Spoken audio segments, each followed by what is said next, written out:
न्यायाधीश भएर काम गर्दाखेरि मेरो ब्याकग्राउन्ड कमर्सियल लको पढाइ भएको कारणले अलिअलि अरू साथीभन्दा म यो कुरा बुझ्छु जस्तो चाहिँ लाग्थ्यो। अनि कहिले फेरि नजानेको जस्तो पनि लाग्ने यस्तैमा थिएँ म। त्यसैले आज यहाँ उठेका धेरै कुराहरू मलाई इन्ट्रेस्टिङ लाग्यो।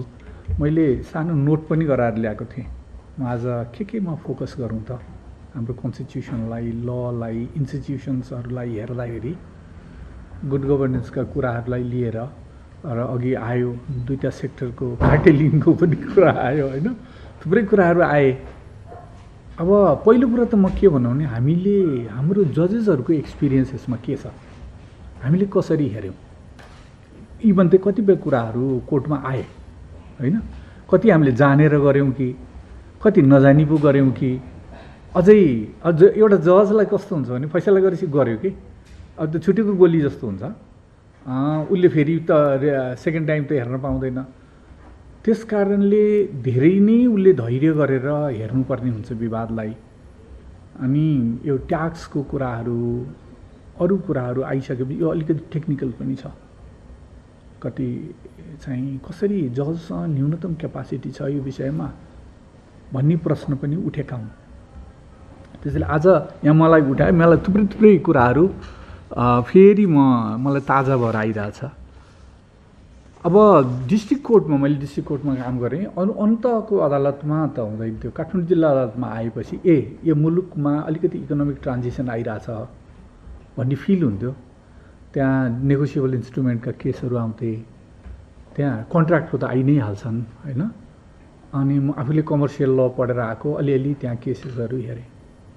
त्यसपछि हाइकोर्टमा जाँदाखेरि यो कमर्सियल कोर्ट बनाउने भन्ने एउटा मुभमेन्ट जुडिसियरीभित्र पनि चल्यो होइन।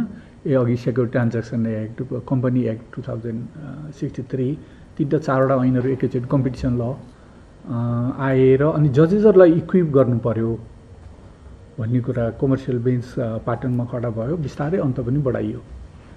त्यतिखेर म जुडिसियल एकाडेमीमा थिएँ, म एज एजुकेटर काम गर्थेँ होइन। यसमा त म्यासिभ ट्रेनिङ गराउनु पऱ्यो जजेसहरूलाई, हामीले त बुझेकै छैन। म कमर्सियल ल पढेर आएको, मास्टर्स डिग्री नै कमर्सियल लको छ। मैले ब्याङ्किङ केही पढेँ, ट्याक्स ल केही पढेँ, इन्सुरेन्स अलिअलि पढेँ, नपढेको एरिया त कच्चा। त्यसपछि हामीले राष्ट्र ब्याङ्कसँग सहकार्य गऱ्यौँ, कमर्सियल लको कोर्सै डिजाइन गऱ्यौँ अनि र जुडिसियल एकाडेमीमा सेसनहरू चलायौँ। त्यो पनि अब नेपालमा काम गर्न धेरै गाह्रो हुन्छ, लिडरसिपले ओनरसिप लिइदिएन भने झन् गाह्रो हुन्छ। त्यतिखेरको लिडरसिपको र गभर्नरजीको, तत्कालीन गभर्नरजीको अलिअलि लडाइँ थियो अनि हामीले अलिअलि गाली पनि खायौँ, तथापि कोर्स चलायौँ। अनि एनजिओमा कमर्सियल लमा ट्रेनिङ हुन्छ र के गरिरहेको थियो भने ट्रेनिङ नलिएको जज चाहिँ कमर्सियल बेन्चमा नबसोस्, त्यो पनि थियो। अनि अरू धेरै त अब म आफै पनि फेरि पछि गएर फर्केर पाटनमा मैले दुई टर्म काम गरेँ पाटनमा, न्यायाधीशको रूपमा र मुख्य न्यायाधीशको रूपमा। र न्यायाधीशको रूपमा काम गर्दा म कमर्सियल बेन्च हेरेँ। हेर्दाखेरि के देखेँ मैले, कम्पनीमा चाहिँ मसँग अलिकति तितो अनुभव छ। कन्स्टिट्युसन चाहिँ हाम्रो एकदमै डेमोक्रेटिक कन्स्टिट्युसन छ होइन। प्रोपर्टी राइटलाई सेक्योर गरिदिएको छ, ओपन सोसाइटी प्रिज्युम गरिरहेछ र त्यो ट्रान्ज्याक्सनमा चाहिँ अब प्राइभेट बेसिकली ट्रान्ज्याक्सन, अब ब्याङ्किङको कुरा गर्दाखेरि अब यो पार्टली प्राइभेट लको डोमेनभित्र आइदिन्छ, पार्टली चाहिँ पब्लिक लको डोमेनमा आउँछ। एनआरबीले रेगुलेट गर्ने हदसम्म र त्यसको फाइनेन्सियल क्राइमको चरणमा पुग्ने पब्लिक लको डोमेनमा आयो। अदरवाइज ट्रान्ज्याक्सनको कुरा त प्राइभेट लको कुरा हो। प्राइभेट लको कुरामा हामीले पढेको सिद्धान्तले के भन्छ भने यदि कन्ट्र्याक्टिङ पार्टीहरूले डिसाइड गर्छन्, त्यहाँ कोर्सन छैन, अनड्यू इन्फ्लुएन्स छैन, लेभल प्लेइङ फिल्डमा उनीहरूले चाहिँ कन्ट्र्याक्ट गरेका हुन् भने कोर्टको पहिलो चाहिँ दायित्व के भन्छ भने त्यसलाई इन्फोर्स गराइदेऊ, किनभने that's the law decided by them. र त्यो हाम्रो कन्स्टिट्युसनको फ्रेमभित्र यी कुराहरू पर्छन्। त्यसरी हेऱ्यौँ। कम्पनीमा हेर्दाखेरि मलाई के लाग्यो भने नेपालमा, मैले अन्त पनि भन्छु होइन, यो कम्पनी नेपालमा त कम्पनी वास्तवमा अर्गानिकली ग्रो नै गरिरहेको छैन। कम्पनीहरू त अब हामी पब्लिक लिमिटेड कम्पनी भन्यो, प्राइभेट लिमिटेड कम्पनी जस्ता छन्। प्राइभेट लिमिटेड कम्पनी त पार्टनरसिप जस्ता छन्। मैले ब्रिच अफ फिड्युसियरी ड्युटी चाहिँ एभ्री नाउ एन्ड देन भइरहेको छ। डिस्क्लोजर अब डिस्क्लोज गर्नुपर्ने कुरा छ नि त, त्यो डिस्क्लोजर मिनिमम पनि पालन भएको छैन। तेरि यस्तो पो छ त यो त भन्ने लाग्थ्यो। अहिले पनि मलाई लाग्छ, पछि सुप्रिम कोर्ट गएपछि पनि यो कुराहरू देखेँ। अब हाइकोर्टको कुरामा चाहिँ अब मोटामोटी यति भनौँ। अब सुप्रिम कोर्टमा गएपछि त थुप्रै इस्युजहरू आए, किनभने थ्रु अपिल पनि आउँछन् होइन, ट्याक्सको म्याटरहरू थ्रु अपिल पनि आउँछन्, रिट पनि आइदिन्छ। पिआइएल छ हाम्रो फेरि जुरिस्डिक्सन, अब केही पनि रोक्न सकिँदैन। अनि त्यो पिआइएल अन्तर्गत हेर्नुपर्ने केसेसहरू छन्, एकदम ठुल्ठुला केसेसहरू पनि हेर्नु पर्यो। अब यहाँहरूलाई भनौँ, मैले एनसेलको मुद्दामा आफैले हेरेँ, त्यो बेन्चमा म थिएँ। अनि मैले त एकदम ठगेकै देखेँ, नेपाललाई नै ठगेको देखेँ मैले त। तपाईँलाई अनेस्टली भन्छु, त्यो हामीलाई पनि सिक्नु पर्यो त्यतिखेर। एकदम गोर्खाली बुद्धि लगायौँ क्या हामीले, यहाँ ठगेको देखिसक्यौँ। देखेपछि त अनि ठोकठोक हुन्छ नि गोर्खाली बुद्धि, ठोकठोक भनेर चाहिँ फैसला गर्यो। हेर्नुहोस् है, पहिलोमा छु है, एनसेल 2 पटक गएको छ फेरि। अनि लेख्ने, अनि मैले चाहिँ केयरफुल्ली प्रधानमन्त्रीलाई भने, समान्ज्यू मलाई समय बक्सन्छ भने म लेख्छु है यो फैसला। हुन्छ भन्नुभयो उहाँले। अनि लेख्यौँ। पछि त्यो हेर्दै गएँ म, ओहो कस्तो राइट डिसिजन गरिएछ। पिरामिडलाई कि स्ट्रक्चर गर्यो, ट्याक्स हेभनमा गएर कम्पनी खडा गर्यो, नेपालमा कम्पनी कब्जा गर्यो, अनि पैसा त विदेश लग्यो। त्यहाँ उहाँ गएर त्यो चेन्ज हुन साथ यहाँ आएर कम्पनी कब्जा हुन्छ। अनि क्यापिटल गेन ट्याक्स चाहिँ तिर्नु पर्दैन। ट्याक्स ल फेरि अब त्यहाँनिर हामीले ट्याक्स ल हेऱ्यौँ, त्यो ट्याक्स एक्ट नेपालको इन्डियन ट्याक्स एक्ट जस्तो छैन। हाम्रै देशको परिस्थितिलाई हेरेर बनाएको एक्ट छ। एडिबीको कन्सल्टेन्ट, फेरि देश माया गर्ने मान्छेहरू पनि प्रशस्त छन्, देशभित्र पनि छन् बाहिर पनि छन्। लिट्रेचर त सबै ल्याइदिए। 3 हप्ताको बिचमा मैले सबै लिट्रेचर पाएँ, त्यो ट्याक्स लको बनाउने बेलाको कमेन्ट्री पनि पाएँ। देखियो के भने नेपाली र इङ्ग्लिसमा भने त्यो ट्याक्स एक्ट पहिला जे कुरो भने थियो नेपाली ट्रान्सलेसनमा हिँडाइदिएछ। अफिसियल्ली त नेपाली हो नि त, तर दफाहरू यसरी नै अघि बन्यो। तल्लो दफामा एक थोक तानिएको छ, अर्को दफामा कोहेरेन्टली व्याख्या गरेर होइन यो त क्यापिटल गेन ट्याक्स तिर्नुपर्छ, एनसेलले नै तिर्नुपर्छ, यो नेपालमै तिर्नुपर्ने केस हो। अब यस्तो खालको फैसला, अरू पनि फैसलाहरू छन्। अब हामीले हेर्दाखेरि ट्याक्स रिजिम चाहिँ म कसरी हेर्छु भने, डेमोक्रेसीले एउटा पार्टिसिपेटरी रिजिम खोज्छ, त्यो भने टप डाउन खोज्दैन। राष्ट्र ब्याङ्कले निर्देशिका जो जारी गर्छ, ब्याङ्किङ सेक्टरसँग कति परामर्श गर्छ मलाई थाहा छैन, न्यूनतम गर्छ जस्तो लाग्छ है। अब हेर्छु गभर्नरहरू पुरा बुझेकै गभर्नरहरू बस्नु भएको छ त्यहाँ होइन। सिरिज अफ गभर्नरहरू हामीले हेऱ्यौँ, अहिले इन्क्लुडिङ अहिलेको गभर्नर। अब अघि हामीले ट्रान्जिसनको कुरा गऱ्यौँ, त्यही ट्रान्जिसन, त्यो ग्रेट ट्रान्जिसन, अहिलेकै रिसेन्ट ट्रान्जिसन भने अर्थमन्त्री त अर्थतन्त्र बुझेकै मान्छे बन्नुभयो, अहिले पनि अर्थमन्त्री अर्थतन्त्र बुझेकै विद्वान मान्छे बन्नु भएको छ। त्यसैले हाम्रो कन्स्टिट्युसनको फ्रेमभित्र ल मेकिङ प्रोसेस चाहिँ पार्टिसिपेटरी नै हो। र टेक्निकल सेक्टरका स्पेसिफिक सेक्टरका लहरू त तपाईँहरूको कुरा सुनवाई नभइकन त त्यो अगाडि बढ्छ जस्तो लाग्दैन, फेरि मलाई लाग्दैन। रह्यो तपाईँहरूको अर्गनाइजेसनमा लिगल रिसोर्स, अब तपाईँको अर्गनाइजेसन त एकदम कम्पिटेन्ट छ, तपाईँको कुरा सुनेपछि मलाई असाध्यै राम्रो लाग्यो, तपाईँ यति राम्रो गर्नुभयो कि तपाईँको भित्रको मान्छे पनि। अब हामीहरूले हाम्रो लिगल विङलाई कति दह्रो बनायौँ, त्यो तत्काल आफ्नो कम्पनीको मात्रै कुरो, उसले लिगल रिजिमको कुरा बुझेर हामीले यस्तो खालको ल बन्यो भने मुलुकमा इन्भेस्टमेन्ट पनि जान्छ, ट्रस्ट पनि बिल्ड अप हुन्छ। हामी इन्सिडेन्ट अलिकति एनेक्डोटल भयौँ। ट्रस्ट त रुल अफ लबाटै बिल्ड हुने हो। रुल अफ लले कन्सिस्टेन्ट पोलिसी खोज्छ, प्रेडिक्टेबिलिटी खोज्छ होइन, त्यसले फार साइटेडनेस खोज्छ। अब हामीले यसमा मुलुकको अर्थतन्त्र यसरी लैजान सक्छ यो लले भनेर भन्छ र यो कुरो देखाउन सक्यौँ भने राजनीतिक नेतृत्वले कुरा नबुझ्ने कुरा त किन आउला र? अब हो सोसल मिडिया छ अहिले त, अब असुरक्षाको कुरा म अहिले अर्कै सन्दर्भमा भन्दै गएँ। नेपाल लामो समय भयतन्त्रमा बाँचेछ कि। म जन्मदा म स्कुल गोइङ बोय हुँदाखेरि पञ्चायत थियो, सानो विचार बोकेर व्यवस्था विरोधी विचार बोकेको एउटा पत्रिका बोकेकोमा मान्छे जेल गए। अत भन्ने कस्तो शब्द थियो भन्नुहोस् त? अतको सन्तान हुनु, अतको परिवार हुनु त स्कलरसिप पनि पाउँदैन थियो, जागिर पनि पाउँदैन थियो। पुलिस रिपोर्ट, हामी पञ्चायत कालमै जागिर खाएको, पुलिस रिपोर्ट कस्तो आउँछ भनेर काम्नुपर्ने अवस्था एउटा भयो। बौद्धल आयो, केही भयो, फेरि माओइस्ट इन्सर्जेन्सी 10 वर्षको भयो, सबैले भोगेको भएछ। अब अहिले भए छुट्यो कि होइन? अहिले झन् भए छुटेन। अब मैले यति, अब इन्डस्ट्रीहरूले साइनबोर्ड राख्न छोडेँ। इन्डस्ट्रीहरूले साइनबोर्ड, कतिपय इन्डस्ट्रीहरूको साइनबोर्ड देख्दिनँ म उनीहरूको त्यो प्रोडक्सन सेन्टरमा। मिडिया हाउसेसले साइनबोर्ड नराखेको देखेँ मैले।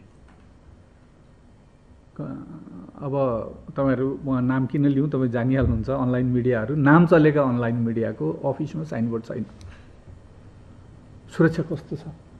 यो त धेरै नै चुनौतीपूर्ण कुरा भयो। अब रह्यो तेरो संस्था के गर्छ? मेरो संस्था त झन् 22वटा अदालत जलेको संस्था भयो। एउटा केस भोलि आउनु छ अदालतमा, जजहरूलाई मिडिया ट्रायल सुरु गरिसक्यो। तेरो सन्तान कहाँ बस्छन् हामीलाई थाहा छ, यसमा यस्तो गरिस् भने तँलाई चाहिँ यहाँ यो लेभलसम्मका कुराहरू सुन्दैछु म आजभोलि। डरलाग्दो कुराहरू छ। सुरक्षा असुरक्षा संक्षेपमा भन्दाखेरि भएको वातावरण हटाउनु पर्ने दायित्व सबैको छ। अब डेमोक्रेसी र भयसँगै जाँदैन, भयतन्त्र र डेमोक्रेसी एउटै कुरा हुँदै होइन। र कन्सिस्टेन्ट रुल अफ ल फेरि 1 वर्ष 2 वर्षमा सुध्रिने कुरा पनि होइन।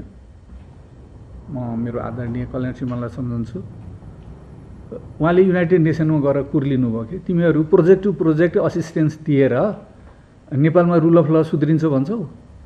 कुनै योजना छ तिमीहरूको 10 वर्ष 15 वर्षलाई नेपाललाई सहयोग दिने योजना छ? हामी यहाँ केही होमवर्क गरेका थियौँ भन्नुभयो। त्यसरी हामीहरूले करायौँ। रुल अफ लको मा धेरै काम गर्नुपर्ने हुन्छ। यति कुरा गरौँ। अब राष्ट्रमा ब्युरोक्रेसी धेरै गतिलो छैन कहीँ पनि। गभर्मेन्टमा त छँदै छैन। ब्याङ्कमा छ कुनै मतलब कि गतिलो छ, चुस्त छ, दुरुस्त छ। म चाहिँ जस्तो भनौँ, तपाईँहरूले अब हाइड्रो पावर, गणेशजी जान्नुभयो, हाइड्रो पावरमा लगानी गर्नुहुन्छ, ल्यान्डको इभ्यालुएसन गर्नुहुन्छ, दातासँग जग्गा किन्छ कतिमा, तपाईँलाई पेपर कतिको ल्याउँछ होइन? यी कुराहरू छन्, थुप्रै कुराहरू छन्। अल्टिमेटली 30,000 त हामीले उत गर्ने, प्रोड्युस त गर्ने, फाइन, हाम्रो रिलेटिभली एडभान्टेजको क्षेत्र हो।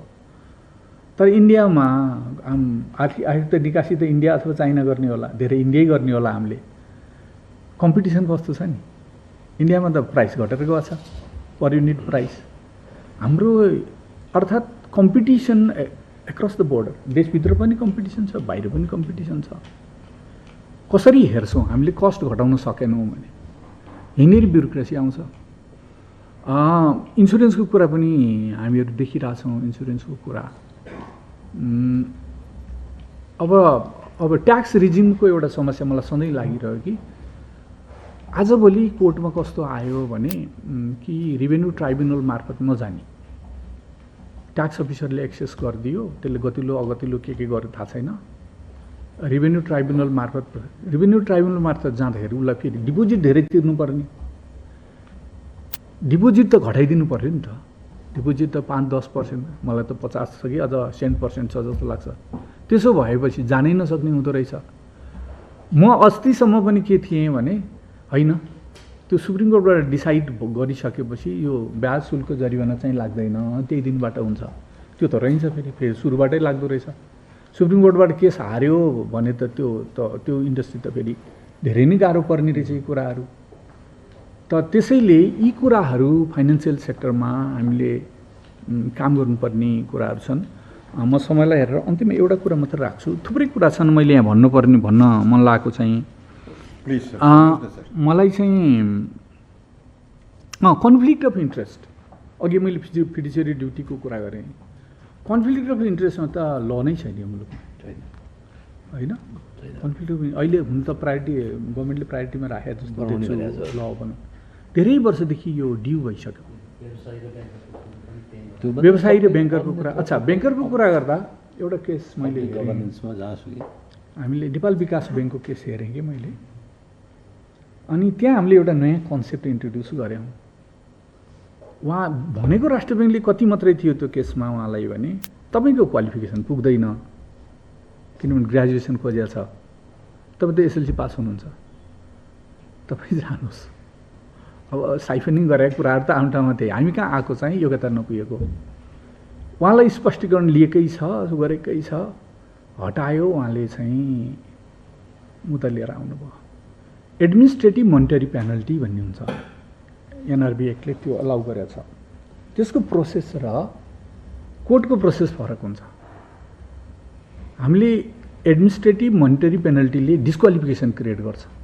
त्यो पेनल्टीले जेल पठाउँदैन, फाइन नतिरेमा तिर्न त पर्ला उसले, एज सच त्यो जेल जाने कुरा होइन, डिस्क्वालिफिकेसन क्रिएट गर्ने कुरा हो। यो एडमिनिस्ट्रेटिभ मोनिटरी पेनल्टीको कुरा हो भनेर हामीले फैसला गऱ्यौँ। त्यो केस त रिभ्यू भएन क्या हो, तर अरू कुनै केसमा फेरि हाम्रो अर्को बेन्चले त्यसलाई होइन सफाइको मौका त जसरी पनि दिनुपर्छ, सफाइ दिएकै छ। सफाइको मौका पत्रहरू त एक्सचेन्ज भएकै छन् नि, तपाईँको यस्तो भयो, यसमा तपाईँको के भनाइ छ, उसले जवाफ लेखेकै छ। अब त्यो तपाईँ यति दिनभित्र सफाइ दिने मौका प्रदान गरिएको छ, सफाइ लिएर आउनु होला भनेर त्यसरी अब अदालतले जस्तो लेखेको छैन, तर छ। अब केही कन्सेप्चुअल क्ल्यारिटी जजेसहरूमा पनि छैन। जस्तो अघि त्यहाँदेखि झापा जिल्ला अदालतको कुरा गर्नुभयो, मलाई पनि आश्चर्य लाग्छ, कतिपय कुरामा आश्चर्य लाग्छ। अब कन्ट्र्याक्ट एक्टमै पनि एउटा समस्या थियो सुरुमा। हामीले कन्ट्र्याक्टमा फ्रिडम अफ कन्ट्र्याक्ट भन्छौँ नि, फ्रिडम अफ कन्ट्र्याक्टको कुरा के भने कन्ट्र्याक्ट जेमा पनि कन्ट्र्याक्ट गर्नु पाउनुहुन्छ, तर त्यतिखेरको करार ऐन 87मा त्यो ट्रान्सफर अफ प्रोपर्टी छ भने रजिस्ट्रेसन गर्नुपर्छ। 34 सालदेखि यो होटल शङ्करको केसबाट कोर्टले भन्दै आएको सेल डिड र एग्रिमेन्ट टु सेल फरक कुरा हो। सेल डिड गर्नुहुन्छ, रजिस्ट्रेसन गर्नुहोस्, एग्रिमेन्ट टु सेल हुनसक्छ। होटल शङ्करले मुद्दा जितेर रानी अग्निशमशेरको रानीले मुद्दा हारेको कारणै त्यही थियो र स्पेसिफिक पर्फर्मेन्स दिएको थियो त्यतिखेर कोर्टले। त्यो कोर्टको प्र्याक्टिस हुँदाहुँदै ल फेरि अब फ्रिडम अफ कन्ट्र्याक्ट नबुझे जस्तो गरेर ऐनमा हालिदिए, अनि हामीले व्याख्या गऱ्यौँ। अहिले चाहिँ चेन्ज भयो जस्तो लाग्छ मलाई। नत्र लिज कसरी हुन्छ त, लिज कन्ट्र्याक्ट त हुँदैन नि त। त्यसैले बुझ्नुपर्ने, बुझाउनु पर्ने अब सबैतिर छ।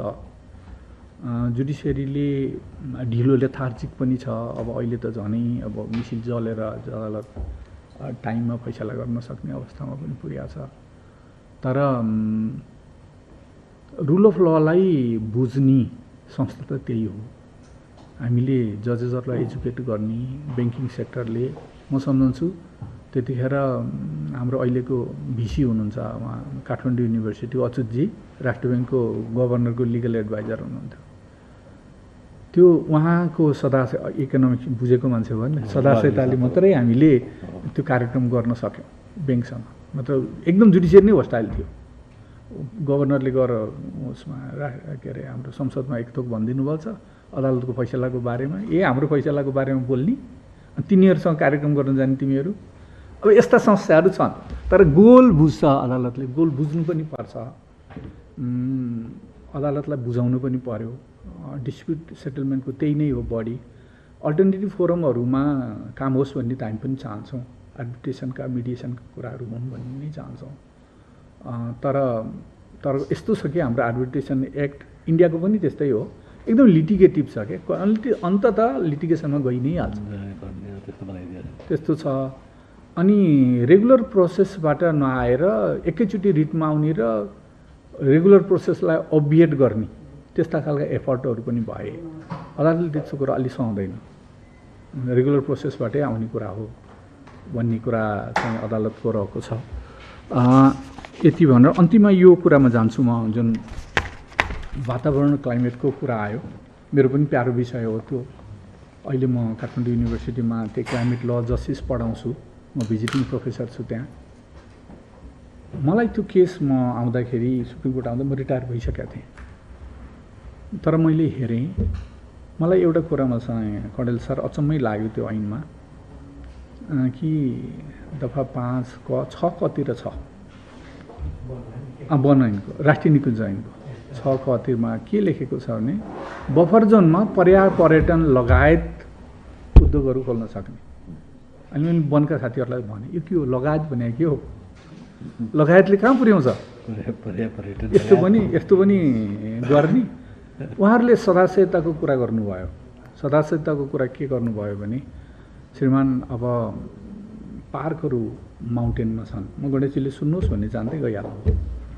माउन्टेनमा छन्, हाइड्रो पावर त माउन्टेन एरियामा हाई माउन्टेनमा र मिडल माउन्टेनमा बन्ने हो, तराईमा त ग्रेडियन्ट फेला पार्दैन।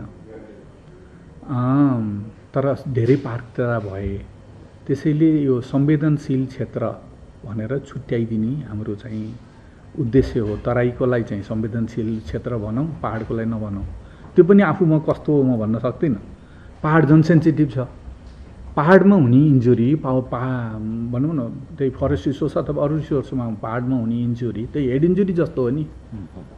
क्यारिङ क्यापासिटी, म मनाङमा न्यायाधीश थिएँ, एउटा सल्लोको रुख त्यहाँ हुर्किन कति वर्ष लाग्छ, यो कुरो बुझ्नु पर्दैन र।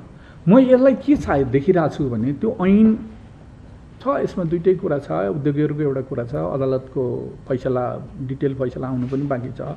त्यो समरी जजमेन्टको आधारमा म के देख्छु भने कोर्ट वाज नट रङ हो त के हो त वे फरवर्ड भन्दा मैले प्लानिङ कमिसनको त्यो भाइस चेयरलाई पनि भने, शङ्कर सर त्यतिखेर हाम्रो शिवजी हुनुहुन्थ्यो, शिवजीलाई शिवजी तपाईँहरू यो रिचुअल 5 इयर प्लान बनाउन छोड्नुहोस्, यो 5 इयर प्लानले कहीँ पनि पुर्याउँदैन।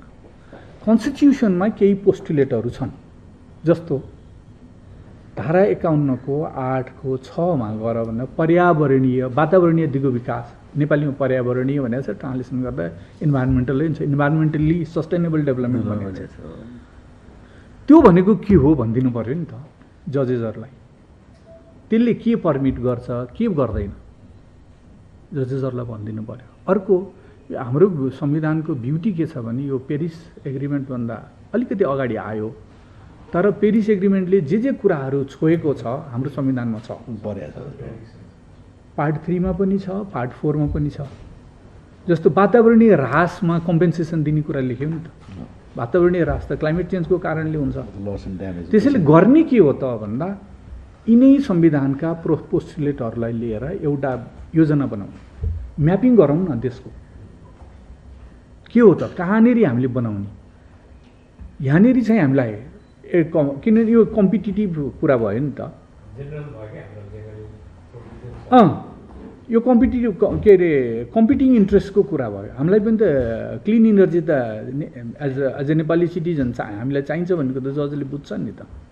क्लिन इनर्जी पनि चाहियो हामीलाई, नेसनको फरेस्ट र बायोडाइभर्सिटी पनि जोगाउनु पर्यो, ब्यालेन्स गर्नु पर्यो। यसको ब्यालेन्स के हो होइन, त्यसले म्यापिङ गरौँ होइन। प्लानिङ कमिसनले साइन्टिस्टहरू आएर म्यापिङ गरिदिनुहोस्, जियोग्राफरहरू आएर।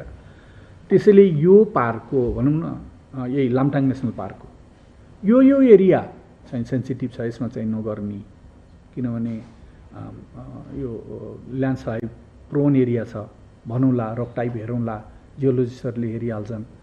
अब जहाँ गर्न सकिने छ त्यहाँ पनि फ्लाइओभरहरू राखेर त्यो वाइल्ड लाइफहरूलाई क्रसिङ गर्ने व्यवस्था गर्न पनि सकिन्छ। बनाएर देशको प्लानिङ गराएर डकुमेन्टेड रूपमा कोर्टमा लगेर राखिदियो भने कोर्टले, मलाई लाग्छ जजेसहरूले त्यसलाई इन्डोर्स गर्छ। तर अदालतलाई झुक्क्याउनु खोजिन्छ।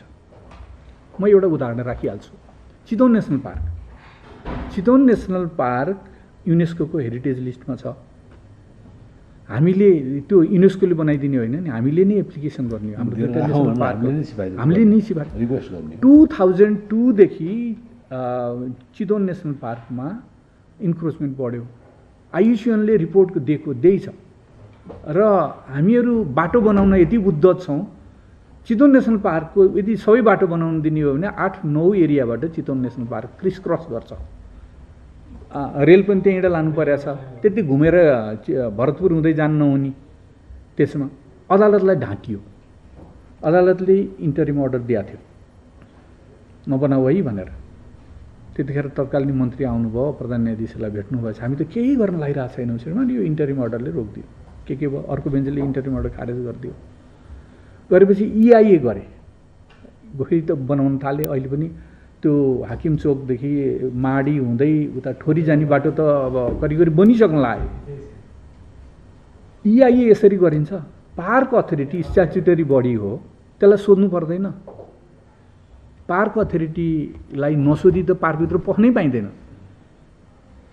EIA हाम्रो चाहिँ देशमा ठुलो जोक भएको छ, जोक भएको छ। त्यसैले त्यो EIA, अनि त्यो EIA बिचरा PIL लयरले के काँड खोजेर ल्याउँछ, मैले आदेश गरेर कसो गरेर EIA रिपोर्ट ल्याएको त त्यस्तो। पार्क अथोरिटी भन्छ हामीलाई थाहै छैन है, त्यो त स्ट्याच्युटरी बडी हो नि, वार्डेनहरू हो, थाहै छैन। रिपोर्टमा उनीहरूलाई सोधेकै देखिँदैन। अनि मैले क्वास गरिदिएँ। Bardiya national पार्कको EIA report cos गरिदियो, चितवन नेसनल पार्कको मैले गरेँ। अनि निजगढ एयरपोर्टको केस हाइड्रो पावरको EIA लगेर कट एन्ड पेस्ट गरेर निजगढमा बुझाइयो। कम्पिटेन्स पनि भएन क्या, राजीव गर्ने क्षमतै भएन। पास गरेको लाज्यो भने मेरो मित्र ईश्वर श्रीमानले धज्जी उडाएको छ। अनि लागेको पनि 8000 हेक्टर ट्रपिकल फरेस्ट एउटा एयरपोर्टको लागि चाहिन्छ। 5वटा रनवे, टेक्सस एयरपोर्ट अब जानुभएको छ होला कति होइन, 5वटा रनवे छ, कति छ, अराउन्ड 3000 हेक्टरमा त्यो कम्प्लिट हुन्छ। नेपालमा 8000 हेक्टर चाहिन्छ। त्यसैले गुड गभर्नेन्सको कुरा सबैमा छ र प्लानिङ गरेर कन्स्टिट्युसन, मलाई कन्स्टिट्युसन फ्रेममा को डेभलपमेन्ट, कन्स्टिट्युसनको डेभलपमेन्ट ओरिएन्टेसनमा समस्या देख्दिनँ। र तर हामी जब सेक्टरल लमा जान्छौँ यतिखेर पार्टिसिपेटरी रिजिम खोज्छ यसले। पार्टिसिपेसन गरेर आफू पनि इन्फर्मड रहनु पऱ्यो, आफ्नो पनि प्रिपेयर्डनेस चाहियो, ब्याङ्किङको सेक्टरको होस्, इन्सुरेन्स सेक्टरको होस्, सबैको। र रुल अफ ल तेस्रो बुँदा र मैले इम्फसाइज गर्ने बुँदा के हो भने रुल अफ ल 2-4 दिनमा इम्प्रुभ हुने कुरा होइन, कन्सिस्टेन्टली काम गर्नुपर्छ। हामीलाई यस्तो सकहरू आइरहे कि ट्रस्ट डेफिसिट छ। त्यो इन्स्टिट्युसनमा मात्र, बाहिर एक्सटर्नल इन्भाइरोमेन्टको कारणले पनि हामी इन्भेस्ट गर्नु छ, इन्डस्ट्रीहरूले इन्भेस्ट गर्नै सक्दैन। अब त के इन्डस्ट्री त सानो खालको हाइटेक इन्डस्ट्रीमा घरभित्र बसेर गर्ने काम होला, जस्तो आउटसोर्सिङ गरेर अहिले IT इन्डस्ट्रीहरूले गरिरहेछन्। ल ठुलो हेभी इन्डस्ट्री खोलेर बसौँ त, उद्योगपतिलाई कति गाह्रो छ। यी कुराहरू छन् र यिनमा सुधार हुनुपर्छ।